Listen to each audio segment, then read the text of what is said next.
Hey everyone, welcome back. Hope you're having a fantastic day so far. So we have a few more stimulus checks going out in certain states. We're going to be covering what those states are and the amounts of those payments as well. Plus, with the GOP debate taking place just a couple of days ago, that was a third debate. We're going to be going over what each candidate is saying about Social Security, the future of it, and what their plans are with it. And finally, with the U.S. once again facing a government shutdown, another credit ratings agency looks to downgrade the U.S.'s credit rating. So we're going to be covering that as well. But before I go ahead and dive into the main content of today's video, if you wouldn't mind helping me out real quickly by just giving this video a like, that just helps out with the good old YouTube algorithm. And also consider subscribing to my channel if you have not already. Okay, so to start things out, of course, once again, the U.S. is facing a government shutdown. Now, I will preface this by saying that if the U.S. does have a government shutdown, things such as, the payments for Social Security are still going to continue going out on a timely basis. So that is going to be safe. However, some things are also going to go out possibly on a delay, such as Social Security cards and things like that. So according to The Hill, Moody's Investor Service changed its ratings outlook for the U.S. from stable to negative on Friday as Congress faces down yet another deadline to fund the government and prevent a shutdown next week. While the country maintained its AAA rating, the agency warned that the risk to America's fiscal strength has increased in the face of higher interest rates and rising debt costs. They said, quote, in the context of higher interest rates without effective fiscal policy measures to reduce government spending or increase revenues, Moody's expects that the U.S. fiscal deficits will remain very large, significantly weakening debt affordability, the agency said in a statement. They went on to say that, quote, continued political polarization within U.S. Congress raises the risk that successive governments will not be able to reach consensus on a fiscal plan to slow the decline in debt affordability. It added, Moody's is currently the last major ratings agency to maintain the U.S.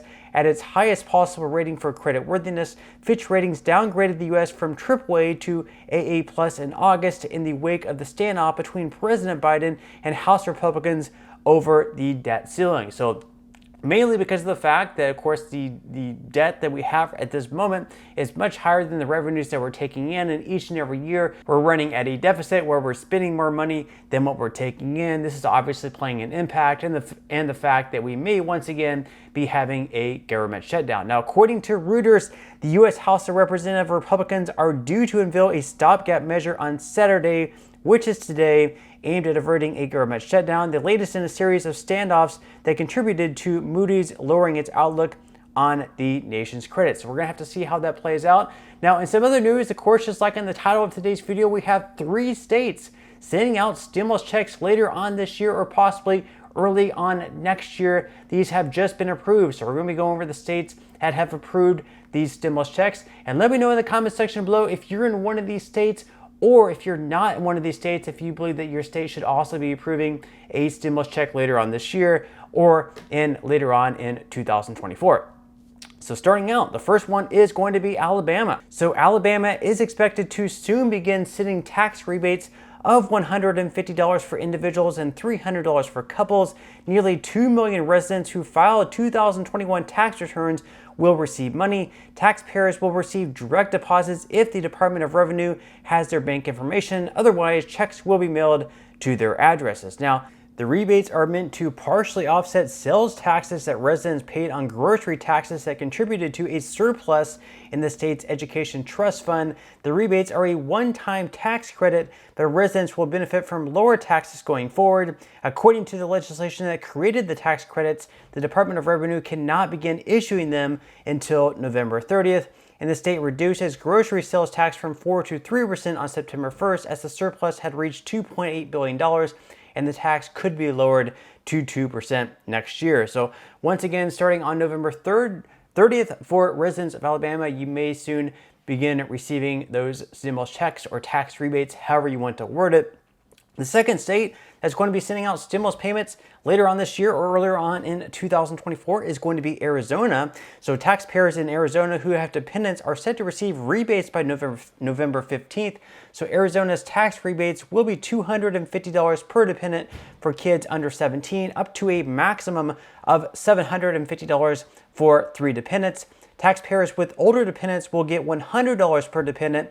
The Arizona Freedom Caucus negotiated for the rebates earlier in the year during budget negotiations, arguing that some of the state's surplus funds should help residents deal with inflation. And about 750,000 taxpayers who filed 2021 tax returns will benefit from the rebates, contingent on them having claimed a specific credit on their return for that year. The state will send the money out via direct deposit or a check. And finally, the last state on the list for today is Virginia.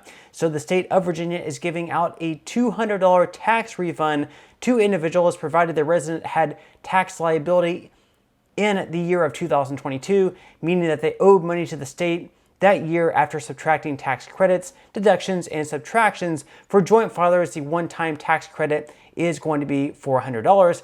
Now, they are going to receive their tax refunds by November 30th of this year, so just in a few weeks. And the deadline to file 2022 taxes to get the rebates, of course, was November 1st. So if you have not already done so, you would be late. But, once again, at $200 for single individuals and $400 for joint couples in the state of Virginia.